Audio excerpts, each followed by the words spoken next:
Bienvenue sur ce tuto à propos du suivi budget. Nous allons découvrir ces différentes facettes pas à pas depuis le devis jusqu'à la fin du projet. Ajout des devis prestataires, prix recommandé, impact sur la marge, demande de devis, suivi budget, documents et pièces justificatives.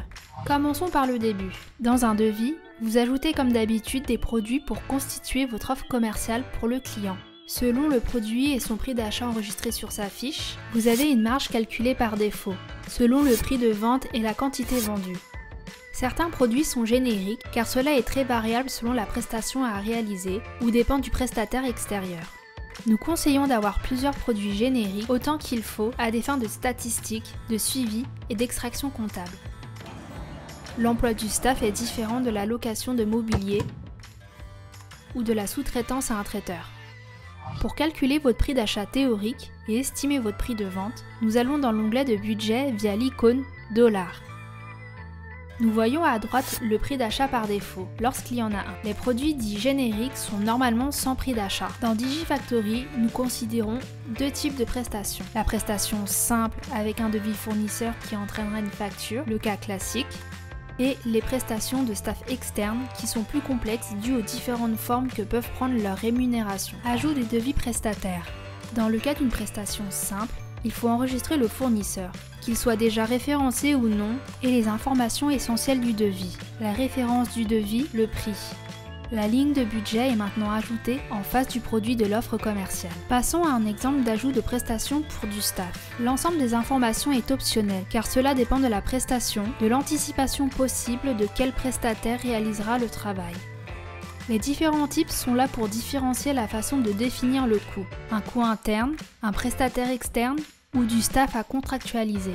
Pour ces derniers, le coût anticipé peut être enregistré selon les personnes envisagées ou les négociations avec chaque prestataire. Un salaire avec un contrat de travail, une facture pour une société ou un indépendant, et y a-t-il une part de droit d'auteur, par exemple pour des réalisateurs ou comédiens. Le prix à saisir pour le salaire ou les droits d'auteur est le salaire brut, qui est le tarif utilisé pour la négociation. Les charges sociales sont calculées forfaitairement ensuite pour bien calculer la marge. Les taux de charges sociales sur les salaires et les droits d'auteur sont enregistrés dans les options générales. Pour ces prestations nécessitant des ressources humaines, vous pouvez dès le devis avoir votre petite idée sur qui va réaliser telle ou telle partie et quelles seront leurs missions. Ajoutez ces informations ici, à la fois pour vous rappeler cela lorsque la vente sera signée, ou pour faciliter la compréhension par un collaborateur qui prendrait le relais sur le dossier. Afin d'avoir une marge réaliste, si les notes de frais ne sont pas refacturées au client final, enregistrez l'estimation de ces notes de frais, ainsi elles seront déduites de la marge. Prix recommandé. On peut ajouter plusieurs lignes de budget pour une seule ligne de produit. Par exemple, dans le cas d'un forfait regroupant le travail de plusieurs prestataires. Vous avez ainsi un récapitulatif synthétique du budget établi pour la prestation. Les prix des devis, les charges sociales et les différents frais sont ajoutés pour obtenir le prix d'achat. La marge souhaitée est utilisée pour calculer le prix total de vente recommandée. D'un clic, vous copiez le prix recommandé dans le prix unitaire de vente. Regardons en détail comment se calcule la marge et le prix unitaire de vente. Prenons des cupcakes de luxe, dont le prix unitaire d'achat est de 12 €. On a besoin de 4 cupcakes, soit un total de 48 € pour le prix d'achat. Nous souhaitons 40% de marge. Mais attention à l'erreur commune à ne pas faire. 40% de marge ne veut pas dire prix d'achat plus 40%, mais bien 40% du prix de vente final. Dans notre exemple, cela fait un total de 80 €. En effet, 40% de 80 € égale 32 €. Et puisque nous avons 4 cupcakes, le prix unitaire de vente est de 20 €. Impact sur la marge. L'objectif de marge est à définir pour le devis et vous permet de visualiser rapidement quelles parties du devis sont positives et quelles autres parties réduisent votre marge globale. Commencez par saisir l'objectif de marge en pourcent dans le récapitulatif en bas.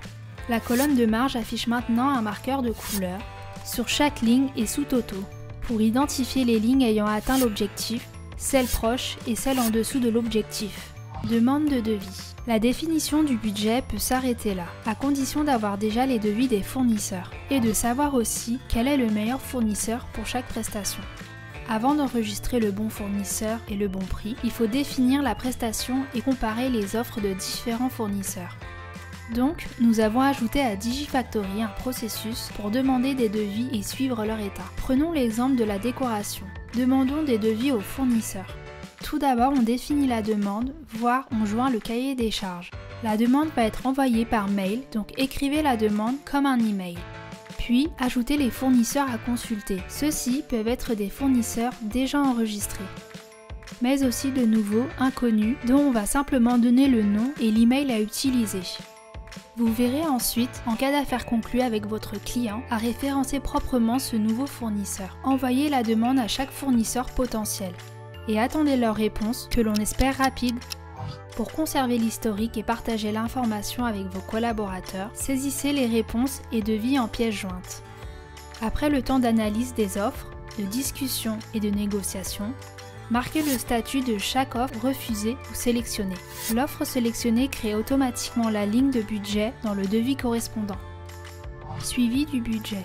Une fois la vente gagnée, l'autre facette est le suivi du budget réel, en comparaison du budget prévisionnel de cette affaire. On a d'une part le budget prévu, qui sont les estimations ou devis enregistrés, qui peuvent un peu évoluer une fois le projet commencé. Et d'autre part, les factures réelles des fournisseurs ou des fiches de paie qui s'accumulent progressivement au cours de la vie du projet. Il faut veiller à conserver le réel égal ou proche du prévu, voire même être inférieur au budget prévu afin de dégager une marge supplémentaire. Vous suivez l'écart de chaque ligne et la marge réelle globale. Et ainsi, vous pouvez anticiper d'éventuels dérapages et la nécessité de facturation supplémentaire. Ou à l'inverse, la capacité de faire quelques cadeaux à votre client dû à un budget prévisionnel qui était trop pessimiste. Dans le suivi de budget, la colonne devis reprend le prix vendu lors du devis. Vous visualisez ainsi les lignes déjà prévues dans le devis initial et l'éventuelle différence de prix. La colonne budget est le total des lignes de budget liées à la ligne. La colonne écart est la différence entre réel et budget. La colonne réelle est le total des factures enregistrées et liées à la ligne. L'indicateur de couleur identifie facilement les lignes problématiques. Au survol, vous pouvez facilement visualiser le détail du chiffrage du devis et la différence de budget prévue entre celui estimé lors du devis. Des indicateurs marquent les éventuelles différences. À droite, vous pouvez ajouter une facture d'achat sur la ligne avec le plus. C'est comme une facture d'achat classique. Idéalement, enregistrez bien les informations et montants pour ne pas avoir à y revenir. L'icône de liste à droite indique la présence de factures d'achat déjà saisies et leur nombre. Cliquez pour voir la liste des factures d'achat.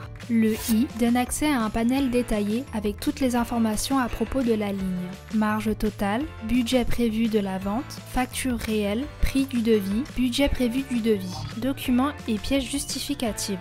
Revenons sur le budget prévu. Pour compléter et historiser le devis du prestataire, cliquez sur le trombone et ajoutez le document du devis ici. Et cliquez sur la nouvelle icône pour visualiser la pièce. De même dans le suivi, vous pouvez enregistrer le document de la facture d'achat lors de la saisie initiale ou a posteriori. Une fois ajoutée, la pièce est accessible dans la liste ou sur la fiche de la facture d'achat. Les pièces sont également accessibles dans le i. Vous êtes maintenant prêt pour bien gérer votre budget. Pensez à souscrire à notre chaîne pour être informé de l'ajout de nos prochaines vidéos à propos du panier, des déroulés et des bonnes pratiques de construction du catalogue. À très bientôt pour une nouvelle vidéo.